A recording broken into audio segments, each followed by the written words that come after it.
Hi there. I've got a SEARS DYT 4000. It has a 48-inch mower deck. This is a 2004, and the problem I ran into was I was doing maintenance on it, checking everything out, and found that I had a couple of gashes in my drive belt that drives the mower deck. Now, the important thing is there's two different variations of this mower deck. This one has the blades running off of the mandrels, and then there's a separate drive belt that comes off the PTO that then in turn drives those when you engage it. Now, this one is just the drive belt that loops around the three blades, and that's it.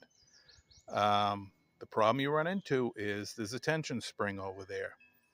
When you go to put a new belt on, the brand new belt happens to be about a half an inch shorter than the others because the old one has been stretched over the years. So when you try and put it back on, the only way we were seeing it was to take the spring and pull it up, and the spring has a little loop notch on the front. It's just a little pin that it's supposed to hook onto. The problem you got is there's nothing to grip underneath. When you go to slide the spring over, whichever screwdriver you use or anything like that, they pop out on you constantly and continuously. So, as my neighbor and I were working our heads on this one, we finally decided what I ended up doing was take a come along, wrap it around the tension arm, put the two hooks underneath the side of the deck, and then started cranking back on the come along so it pulls the tension arm back to put more tension on the spring. But that loosens up the drive belt itself so you can manipulate the drive belt. So then when I got it far enough back, I could easily slide the drive belt over the pulley.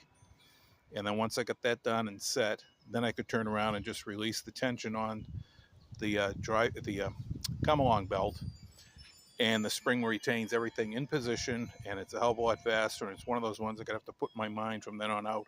If I ever need to replace it, which I probably will do eventually, this is exactly how you have to do it. So you use the come along belt to pull back on the tension arm, putting tension on the spring, but releasing tension on the drive belt. Then you can slip the new drive belts on fine, and then when you're through, you just release the come along, and it keeps everything in position. Hopefully you're not killing yourself trying to figure out how to do this. This might help. Thanks. Have a good day.